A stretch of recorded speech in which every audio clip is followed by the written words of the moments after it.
a warm welcome. Excellent, excellent. Well, thank you, Chris. I appreciate the warm introduction, and I'm really glad to be with each of you today. I know initially there were some plans to come together in person, but it's good to be online with you. We also have learned recently the CDC has changed our our requirements. So hopefully at some time in the future, we'll actually get to come together in person and break bread and all that kind of good stuff. But one, I want to say thank you for inviting me to be here today to talk with you. I think the subject you have, I think, is really important.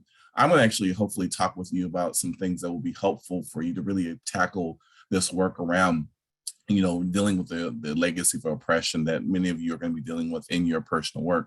I do want to share with you two little tidbits of information. I had actually last year left the mayor's office as a senior policy advisor, and now I'm the global director for diversity, equity, inclusion, and belonging at NI, which is formerly known as National Instruments, which is based here in Austin, Texas.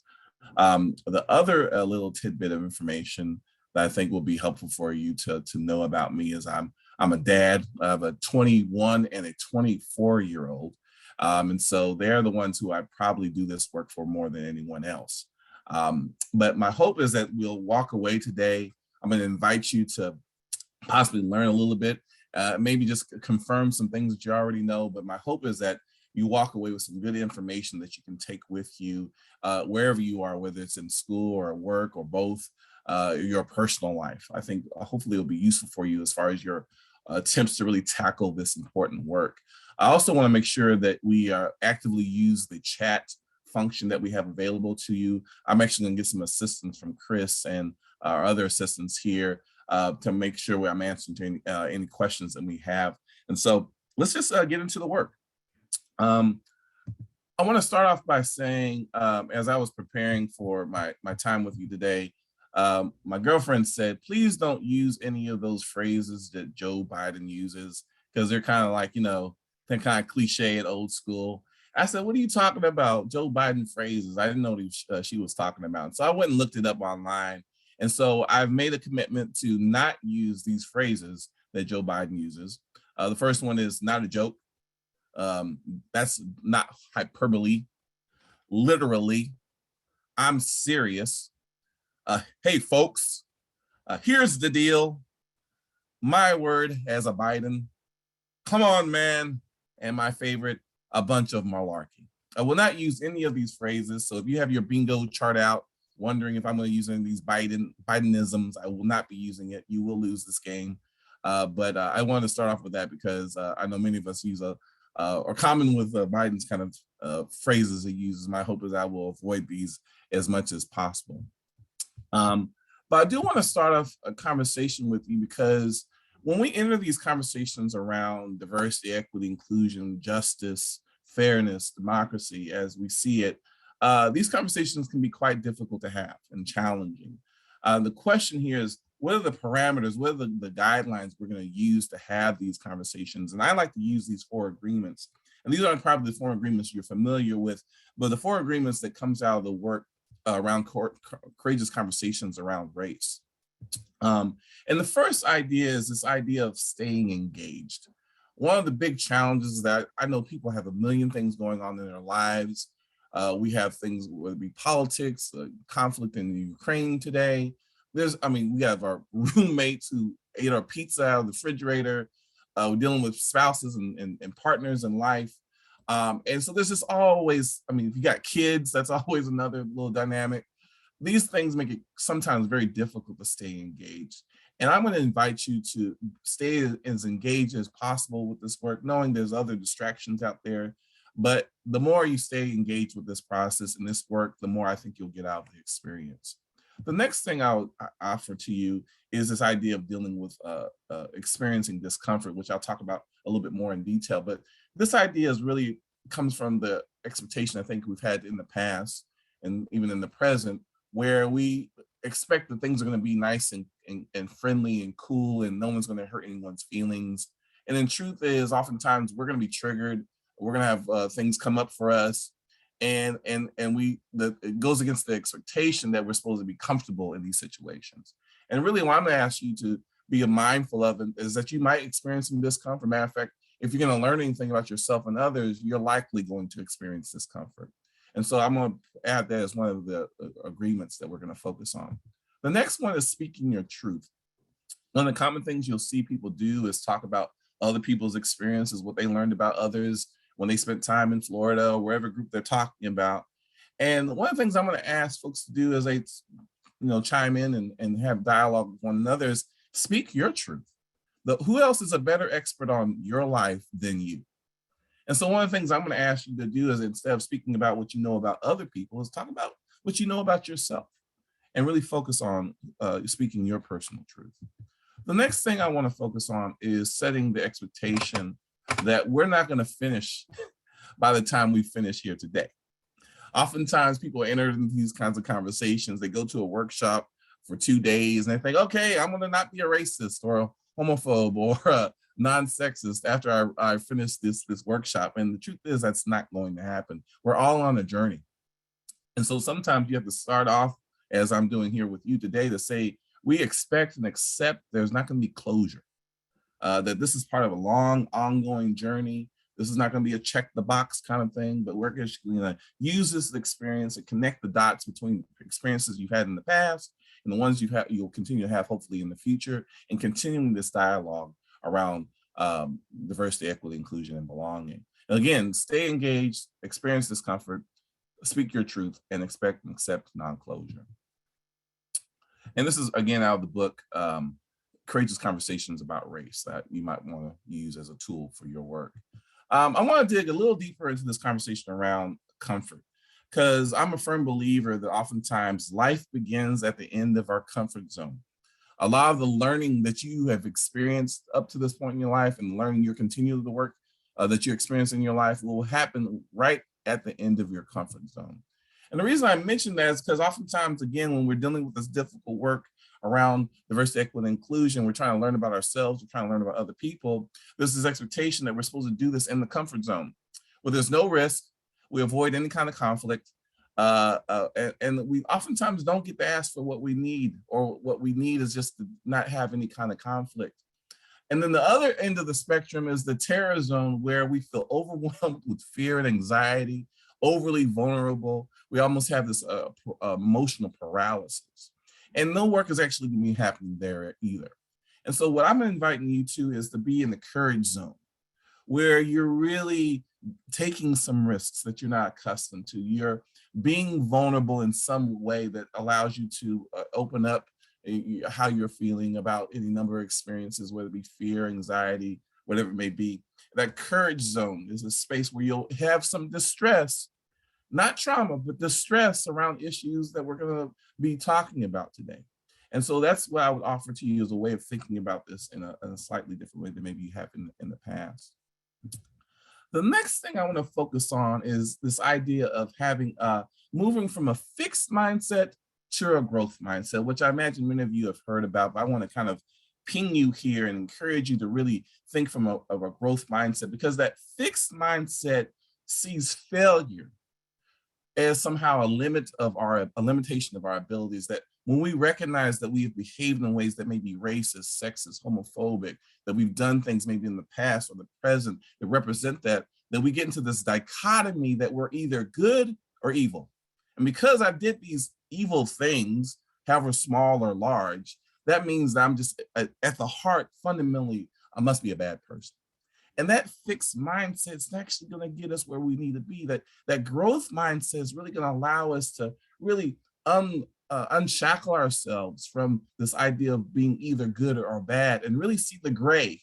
That sometimes, you know what, I have a good heart, but I've done some things I'm not very proud of. I have a good heart, but there's some things that may have been sexist, some of the comments or the way I behave, or how I try to raise my children in a particular way. There may have been some things I've done that actually support the ideas that I'm actually fundamentally against. And so to have a growth mindset allows me to see failure as an opportunity to grow. It sees challenges as a way of growing as a person versus somehow because you have a challenge, that's the sense of your failure. And so I'm gonna ping you and encourage you to move from that fixed mindset many of us have been taught to the more of a growth mindset that sees failure as an opportunity. And so I want to move on to this quote I like to use, which says, we are not what we know, but what we are willing to learn.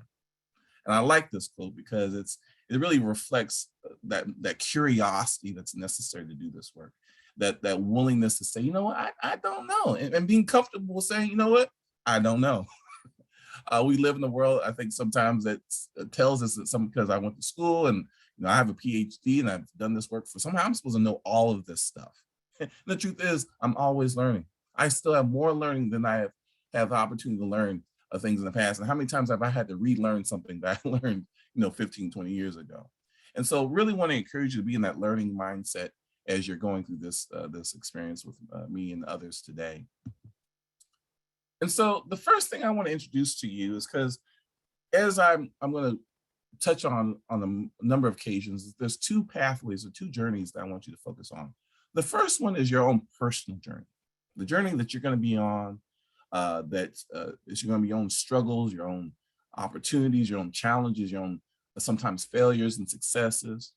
And then there's going to be more of a macro approach I want you to be thinking about as far as how do you change systems? Right. How do you change organizations?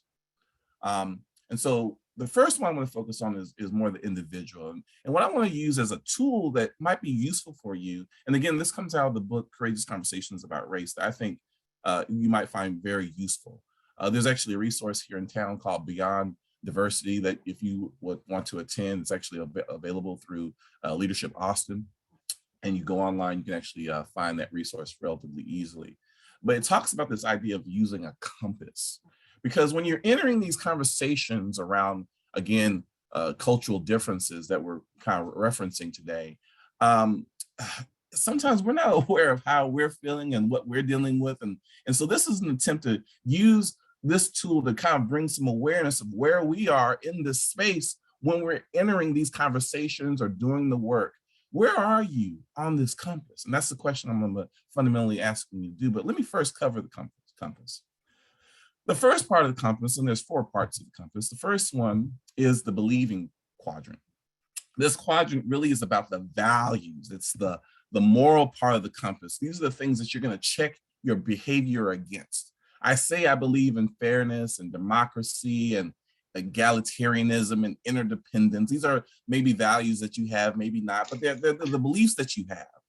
And you use that to kind of do a comparison between what you're doing or not doing as a kind of a litmus test of, are you aligned with these beliefs? And for a lot of people who are in the belief quadrant, they're really consistently asking themselves, what are my beliefs? And how does this compare to how I live my life?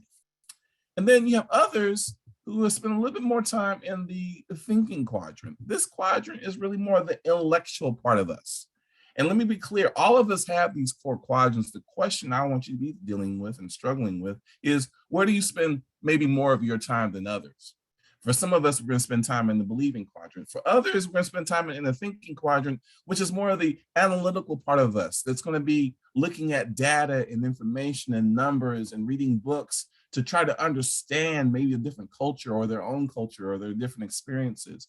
And they're going to be trying to make sense and put all the information together in a way that makes sense to them. And they're going to be really cerebral in their approach to these kinds of conversations. Whereas some of us are actually more acting oriented. Now, some of you are going to be like, I'm tired of talking about this stuff. I want to do something. You tend to be those folks in the acting part of the quadrant because you're really wanting to create change in a meaningful way. And that change often happens in a relational setting. So maybe you'll join an advocacy group, or maybe you decide to go to school, or maybe you go to your job. But you're really oriented towards creating change through the behavior that you're engaging in to create that shift in any capacity that you're looking for. The 4th quadrant is the feeling quadrant. Now, many of you are going to be thinking about your feelings, and I'm going to say, if you're thinking about your feelings, you're probably in the thinking quadrant.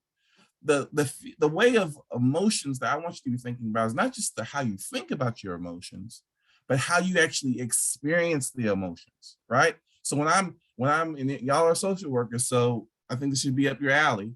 It's not just the words that I use to describe my emotions, but how do I actually feel inside my body when I have anxiety, fear, happiness, whatever those emotions may be, how do you actually experience them in your body? And these are the 4 quadrants that I want you to be thinking about. And what I want you to think about in these quadrants, which one, maybe 2, or maybe your primary quadrants that you work from. And if you could go into the chat, just real quickly, I want to hear from folks. Where do they spend maybe most of their time in this, when they're having these conversations around diversity, equity, inclusion, and belonging? Where do you spend most of your time on the quadrant? Is it, and I'll give you an example. For me personally, I spend time in the feeling and thinking a lot, because I'm all about my emotions and I have lots of them for any number of reasons.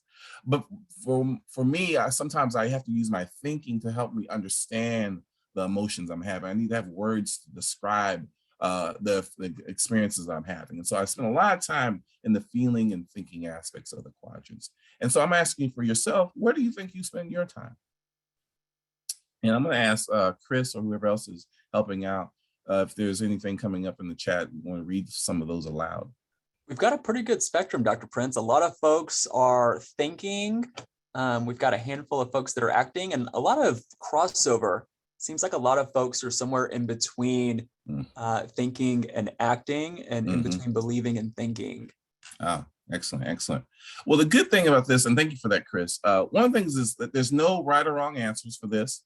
Wherever you may be is where you are, and that's totally okay. Part of this is just being aware of where you are, right? Because you might find out that your teammates, while you're in thinking and feeling, maybe they're stuck in believing and acting.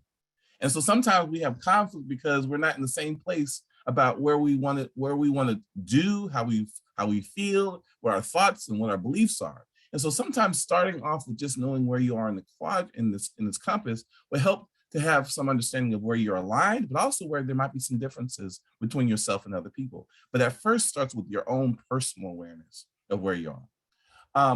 The next thing I want you to be thinking about is, what part of the compass do you possibly maybe neglect? Maybe you don't spend as much time there. And I'll speak for myself as an example.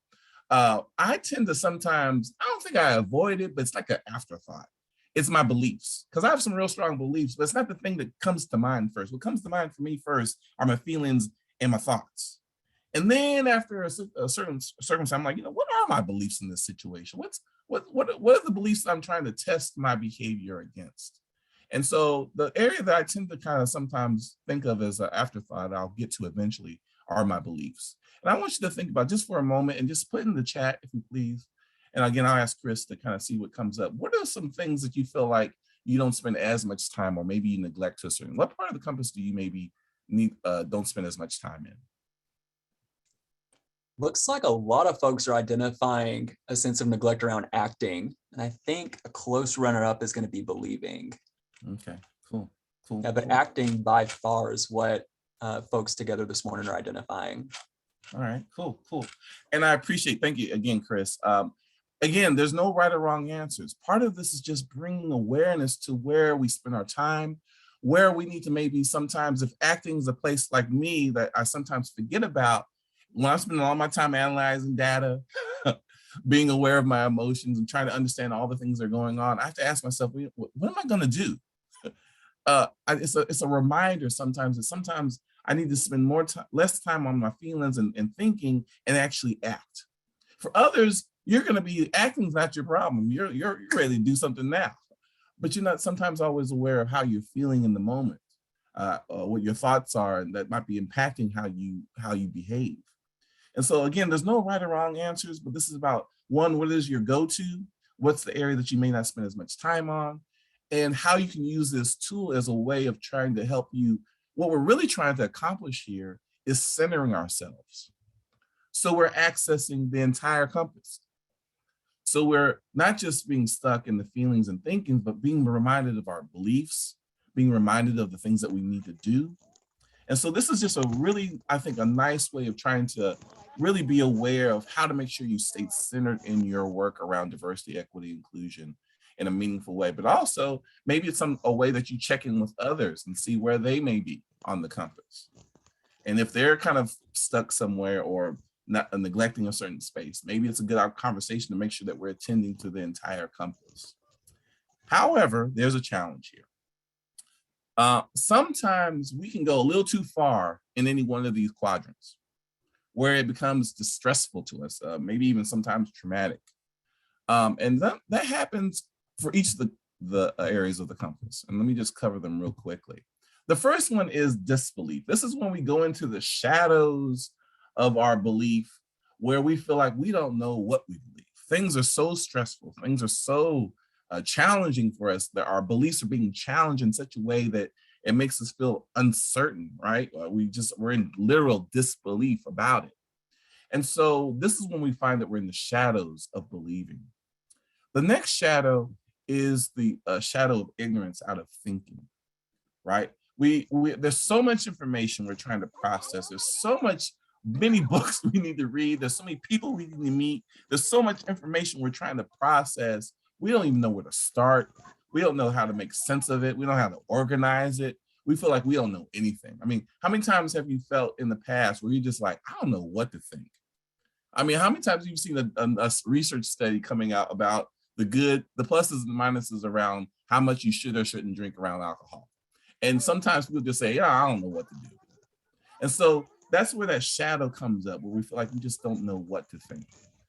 The next one is really that fatigue that comes out of acting. There's so many times where we're feeling literally burnout.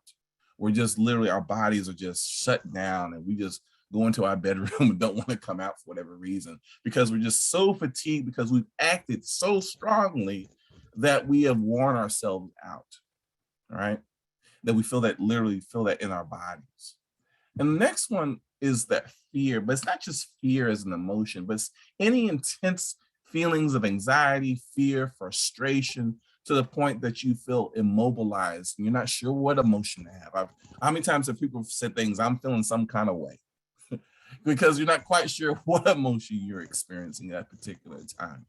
And so what I've covered with you are these shadows that many of us have experienced. If you haven't experienced, you probably likely will, where we're in the shadows of these quadrants. We feel experiences of disbelief, ignorance, fatigue, and fear.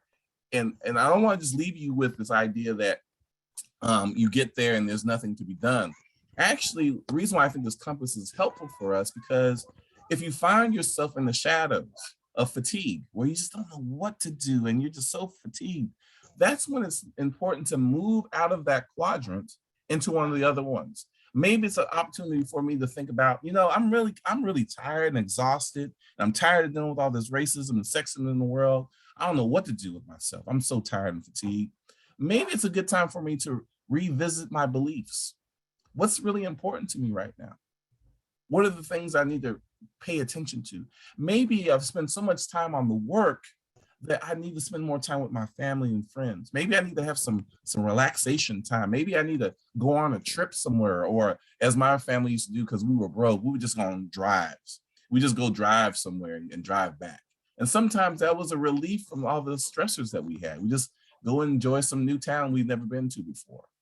But those are the kinds of things that you do to get out of the funk that we sometimes find ourselves in when we're in any one of these shadows of the compass.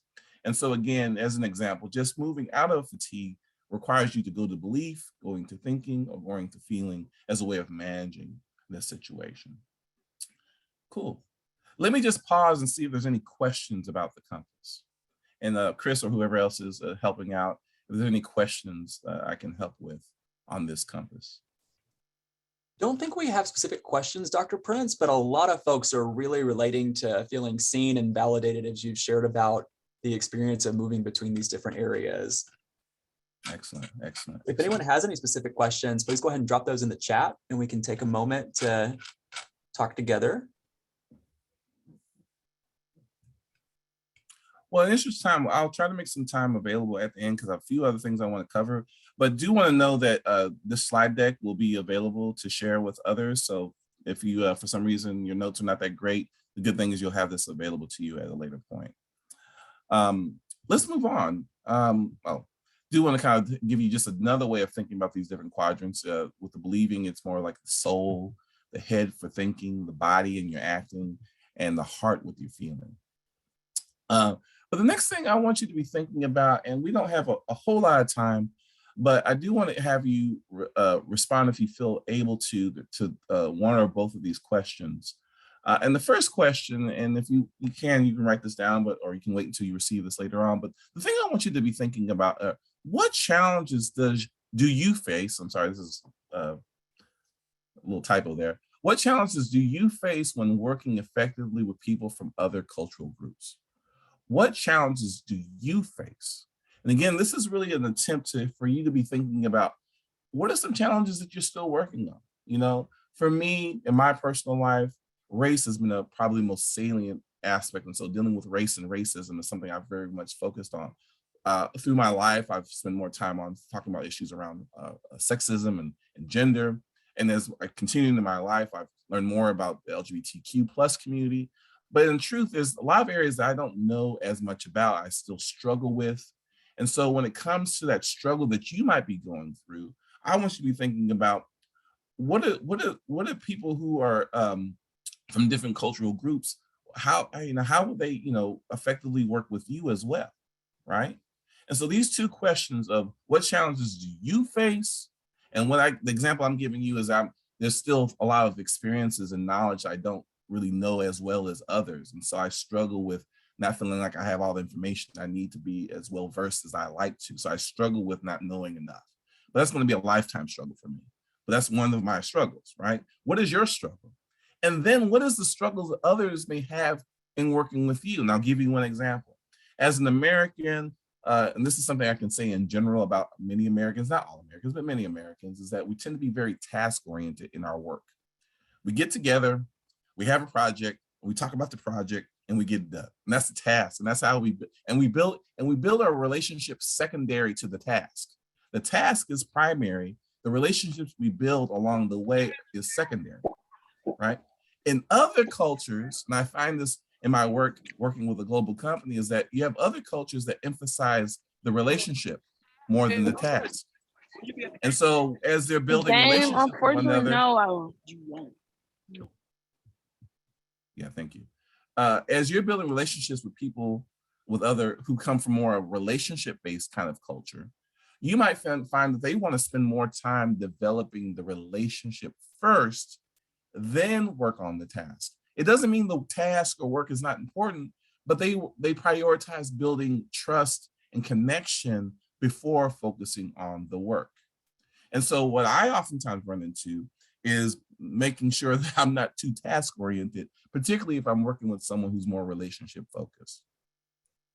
And so those are some examples of how you might be, things that you might be facing, but also how others, what they might be dealing with and dealing with you. And so these are two questions I would ask you to think about.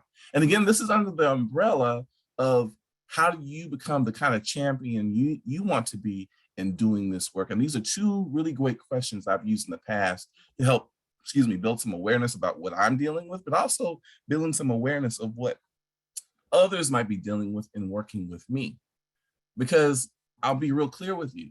Oftentimes, the conflicts and problems that we experience between cultures are not because someone's evil or bad. It's oftentimes because we are coming at it from a different cultural perspective. And an example I gave you earlier, as an American, I tend to be more task-oriented. Well, what happens when I deal with someone who's more relationship-oriented?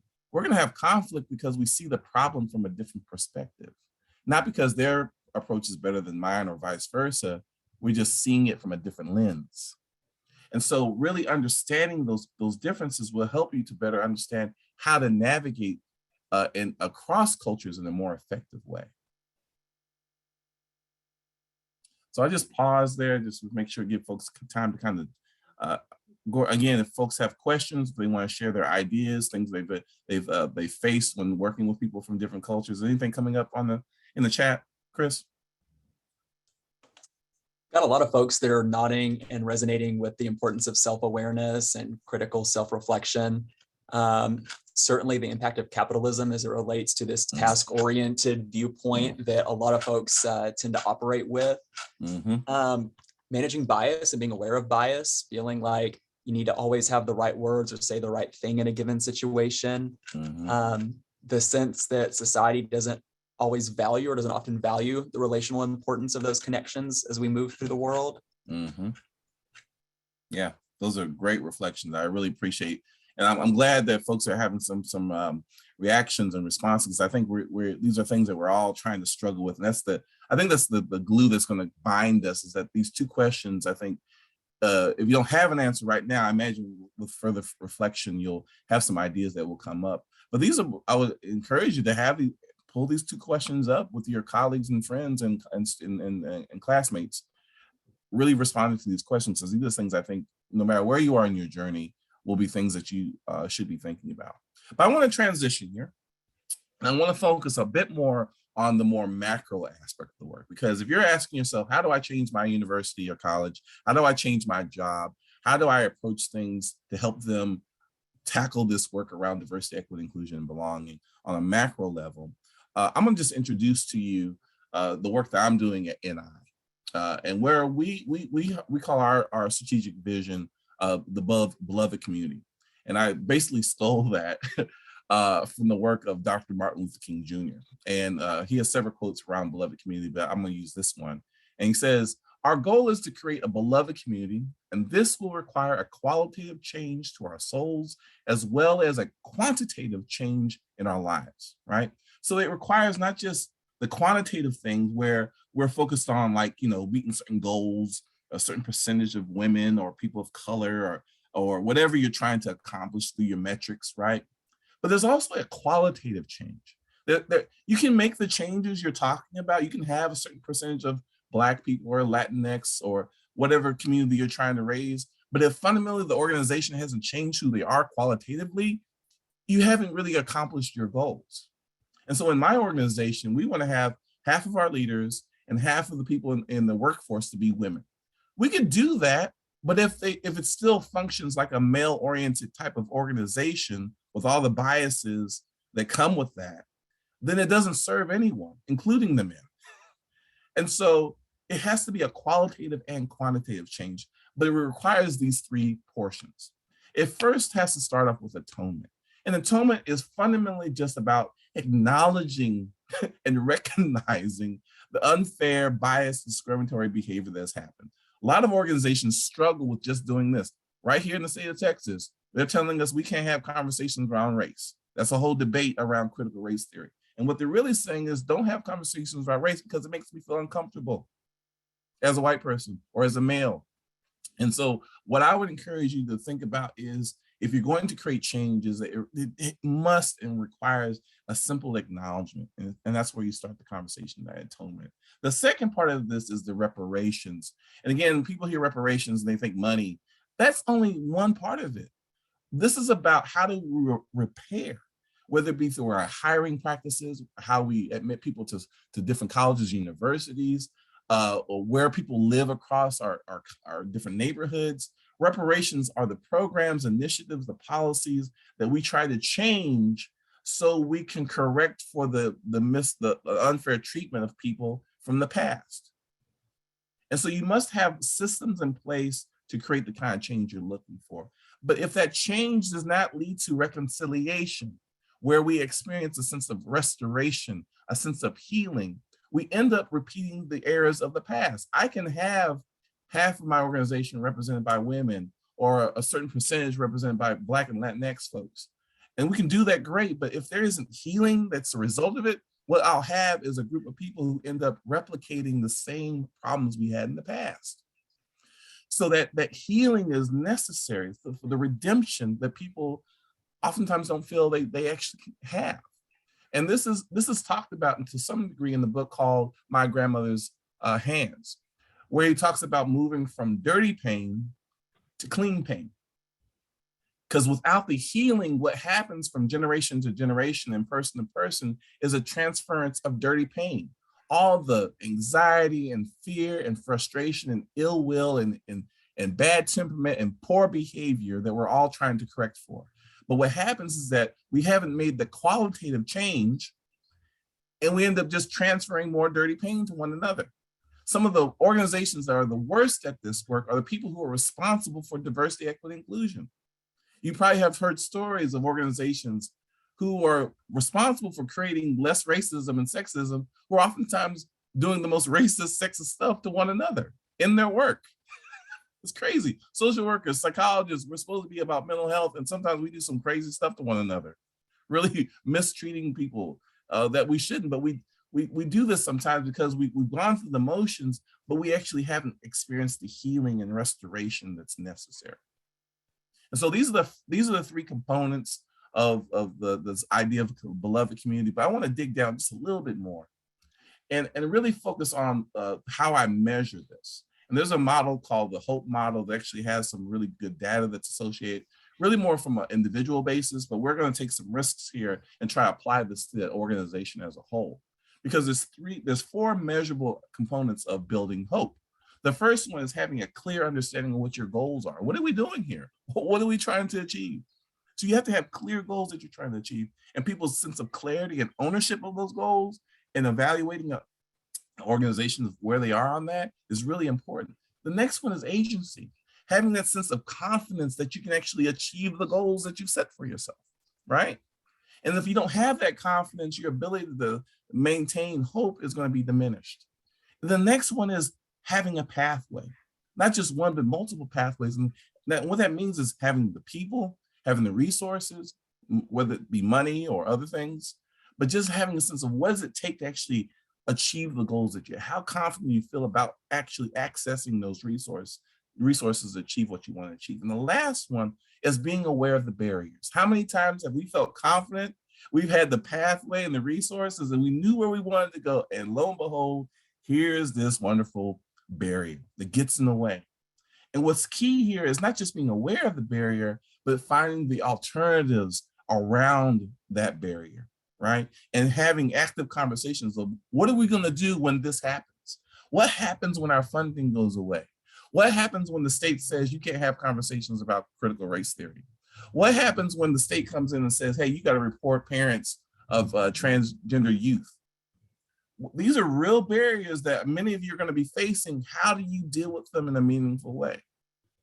And that's going to be important to help build that sense of hope within organizations. And that's something that we're going to be focusing on in my work at National Instruments.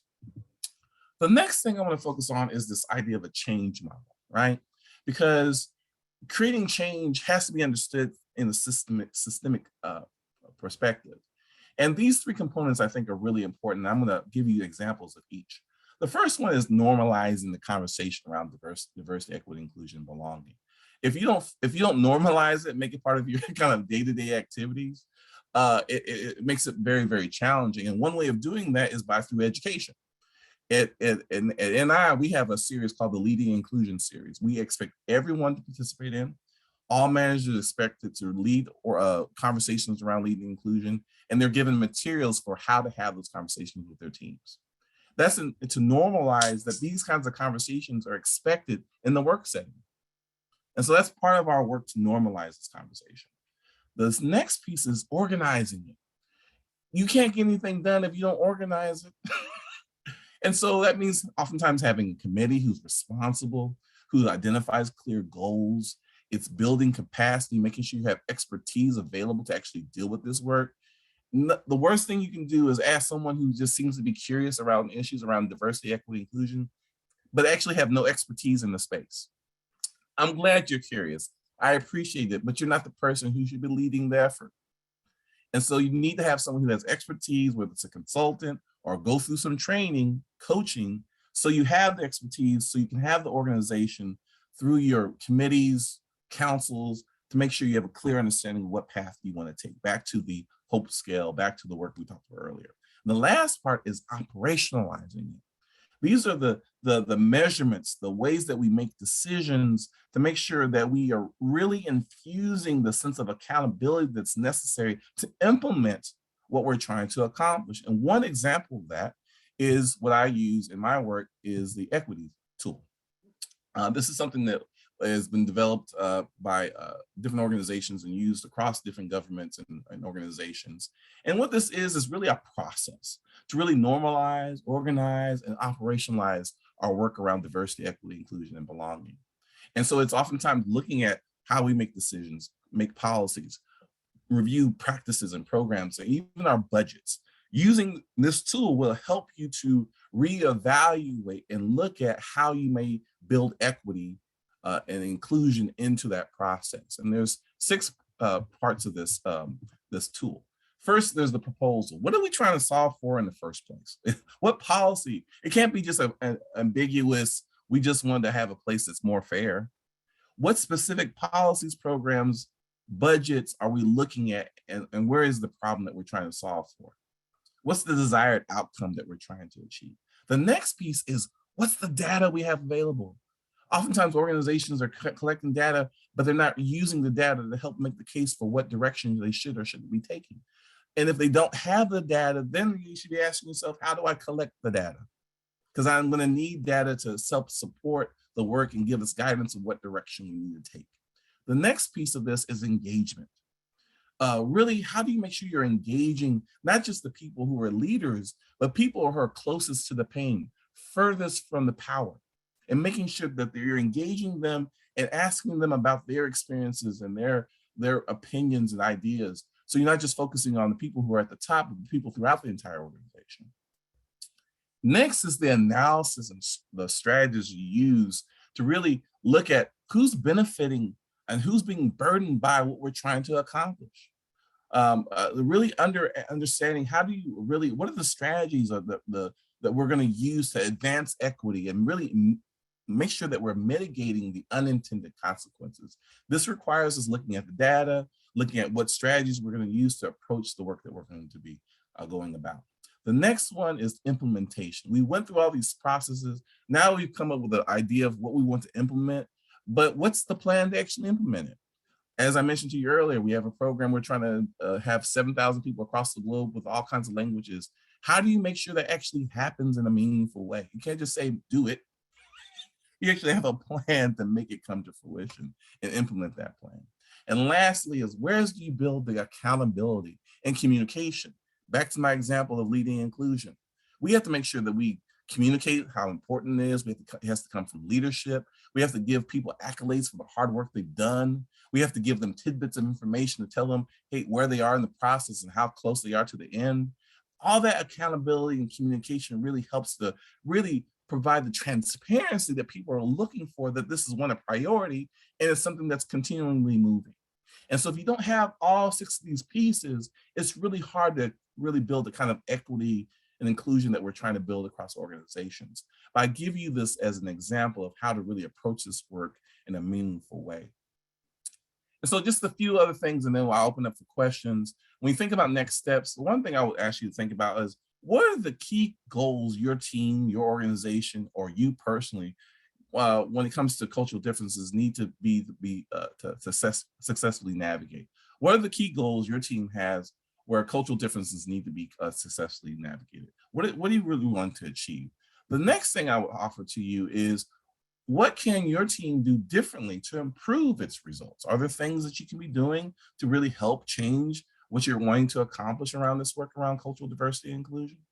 And then lastly, what would be a successful outcome? You know, what does success look like? And again, this is not just, did you achieve your metrics as far as percentages of people in the organization, but what's the qualitative change that you're looking for? How do you want people to feel when they're part of this organization or when they experience wherever, space that you may be in? And those are the kinds of things I would ask you to be thinking about. But I'm not sure how much time we have left, Chris, but I wanted to open it up for any questions that people may have. Yeah, we've got about 10 minutes or so for questions. Sure. We'd love to hear from participants. If y'all could use the raise hand function, we want to take a few while we have Dr. Prince with us here today. I do not have a raise hand function on my computer for some reason. Well, you have the floor, Julia. Talk with us. Thank you so much. Hi, my name is Julia. I go to the School of University of Mayor Hardin-Baylor in Belton. I am in my bachelor's right now, about to head on to my master's degree. I did want to ask, how do you think that social work practice, how can it be oppressive? Because I know you talked a lot about how we don't talk about things. In your opinion, how do you think that our work can actually kind of defeat the purpose of what we're trying to do? Because I know that we don't really address things. We try our best, but certain policies that are put in place, like we know that kind of government doesn't really have our side on things, unfortunately. the system kind of works against us, not for us. So.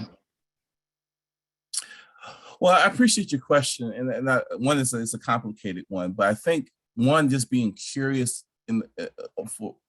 curious about what you just asked. You know, what's going on in the field that makes it difficult to maybe do the job that we're paid to do, or what we are, or at least we're intending to do. It's particularly when it comes to serving historically excluded people, whether it be women, people of color, our LGBTQ plus communities.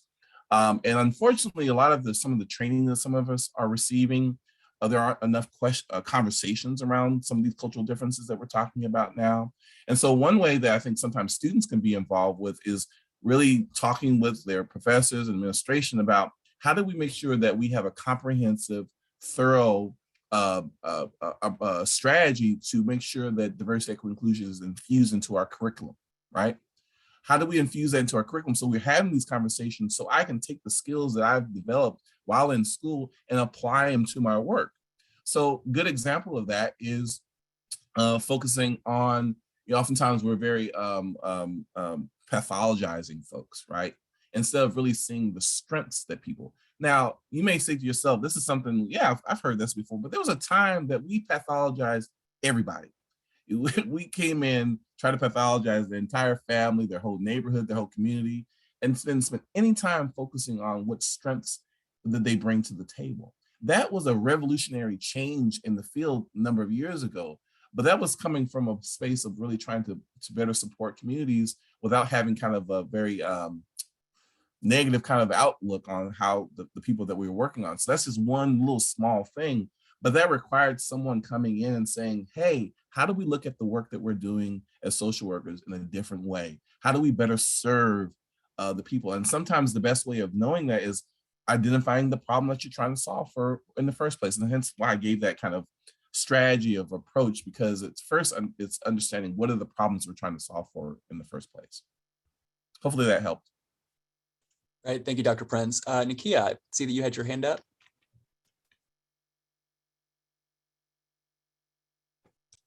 Hi, everyone. My name is Nakia. My pronouns are she, her. I am coming into my final semester as a MSW student, and right now I'm interning as a school social worker. And when you presented on, Dr. Prince, the HOPE model, I wanted to, well, first know if we would have access to these slides after the presentation. Yeah, you will. And secondly, if that is something that I could use in either practices with small groups or try to help teachers to foster that community within their classroom. Actually, I would highly encourage you. Actually, there's a lot of really great research. I forget his first name, but his last name is Snyder, Synder. And he's a professor, I forget where he was working out, but there's a lot of really great research on the HOPE model. It's actually been used by a lot of psychologists and social workers, particularly in individual settings, because they wanted to know where they were on those different areas that I mentioned. And so I would highly encourage you to go into the literature and learn more about it. There's a lot of stuff you can just find on different web pages, but also literature that supports it as well. But it's something I would definitely use with individuals, but also with small teams. And so I would highly encourage you to use it with both of those. I would just make sure that they become familiar with the tool, what it's really assessing. There's actually a short version of the measurement. It's 12 items, if I'm not mistaken. And it's really used to kind of say, okay, this is our intervention, or this is our program we have. Let's evaluate it as far as effectiveness is concerned. They'll use this measure as a way of trying to evaluate it. But yeah, it's definitely something I would encourage you to use. I would just become more familiar with it and what it actually offers. Okay, thank you. Dr. Prince, we've got a question from the chat I'll read out, and then we'll go over to Hannah, who just has their hand up. As a social worker, how do we shift the mind of our service user that doesn't value our expertise because they are racist? Yeah, that's a hard one, right? Because the truth is, we got some straight up racist, sexist, homophobic folks out there, and they're in positions of power and authority. My strategy is, if I'm part of an organization, is first, let me not go to the unwilling first. Let me go find the willing. I need to work with the willing. Because if I spend all my energy and frustration on the people who I can't convince, I'm gonna stop doing this work. So my first step is, let me find my co-conspirators within the organization. Maybe they're higher up, maybe they're directly aligned, they're on the same level, maybe they're below. But let me find those co-conspirators first. Let's have some conversations about what they know, what you know. Now we can have some planning and some musing and some conspiracy development around how do we tackle this problem you just identified. I got someone who's in a position of authority and power who I think is racist, sexist, homophobic, who probably is not going to support this idea that I have, but how can we work together to figure out the way through them or around them?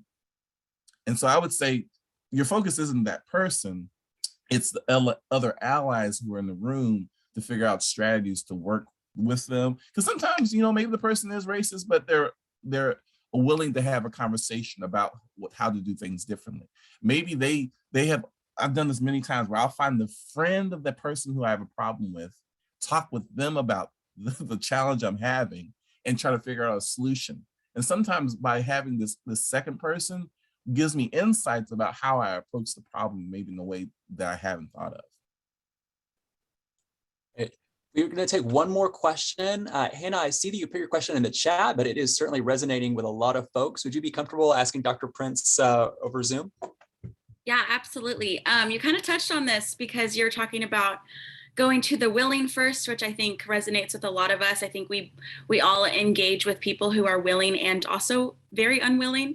But my question has to do with, we talk a lot about holding each other accountable in this social work space. Mm-hmm. How do you navigate that if these kinds of conversations are either so uncomfortable or so unwanted that we either receive negative feedback about having like infrastructure changes, mm-hmm. or even being silenced? And I have a lot of my peers in the chat agree to this because this is something we're going through as a university. So I would love to hear your expertise on this.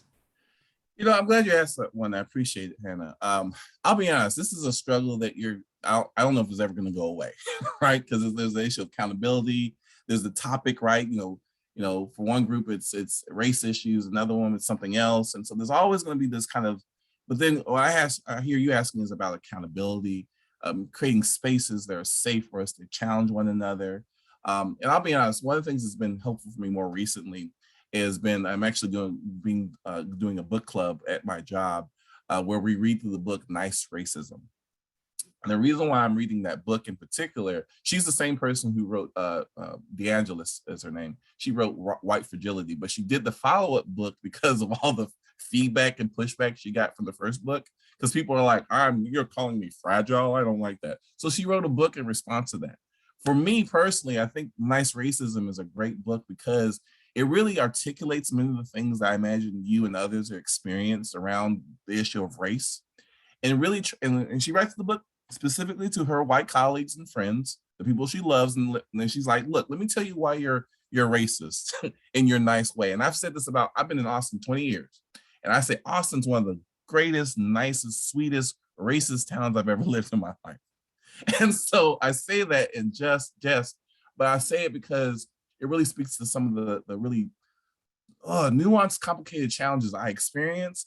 But if I'm going to challenge my white friends, having a resource like that helps us to have the conversation. So it's not coming from me. Dr. Prince says, you think you know everything, right, Dr. Prince? No. Let me find this other resource on someone who's actually more well-versed on this subject than I am. And let's actually have a conversation about it. Let's take some time. Let's do a book club, or whether it's online or in person. Let's use this as a tool for us to have these conversations. So it's not directed at me personally, but the material. And let's set some parameters for the conversation. I gave you some earlier, the 4 agreements. And one thing she talks about in the book is that oftentimes people will have these discussions, and what will happen is that they'll say, well, you triggered me. I feel traumatized by you bringing up this issue about race. And what the book talks about, which I'm glad she does, is that she talks about the difference between trauma and distress. And what people call trauma oftentimes isn't trauma, because trauma is a whole other thing. Go look up the definition. Where most times it's just, I don't feel comfortable having this conversation. And instead of having the conversation, I use it as a way of not having the conversation. And so to me, that conversation around race, I think it applies to other issues around, whether it be LGBTQ issues or issues around gender. But as a starting place, I use tools like that as a way of engaging in conversations with others and having that dialogue and taking the risk of whether it be you or someone else participating and leading those efforts. Does that help a little bit, Hannah? Yeah, I just also want to say thank you for just existing in this space and having these conversations with us. I know I came to this conversation, this event today, really discouraged with my profession and, you know, some of the behaviors lately. So this has been really soul fulfilling. So thank you. Thank you. Appreciate you. Well, y'all, I will certainly echo Hannah's sentiment. Dr. Prince, we appreciate you so much for sharing your time and expertise with us today, and your message and framework and language and toolkit to actually give us a path forward in our efforts are so well timed and appreciated. Y'all, please do a nice virtual round of applause for Dr. Prince. We appreciate him and his time today. I'm going to turn it over to Taylor, who has a very exciting announcement before we take a break. Hey guys, so I just wanted to let y'all know that we are doing a member raffle for SWAD. So if you become a member today, anytime between today and next Friday, you will be entered into this raffle. For students, you only pay $60 for an annual membership, as Jess mentioned earlier, and whoever wins gets a $50 gift card to Target. So you'll essentially be getting Target money and a $10 membership. So I'm going to put the link in the chat to join. Again, as Jess mentioned for earlier, membership for students is $60. And then that membership rate stays for 2 years post-grad. So we are going to take a break for about 20 minutes. Nice little lunch. Allison, we're coming back at 12:30 Yes, for Representative Diego Bernal, correct? correct. We'll be coming back in, so please leave the Zoom and come back in using the exact same link at 12:30. And thank y'all, and thank you so much for Dr. Prince. Another round of applause. Thank you, appreciate it. We so appreciate your time and expertise, and just it's such a joy. As Hannah said, it gives us a lot of hope. So thank you, and we'll see everyone in 20 minutes. Take care, y'all. Thank you.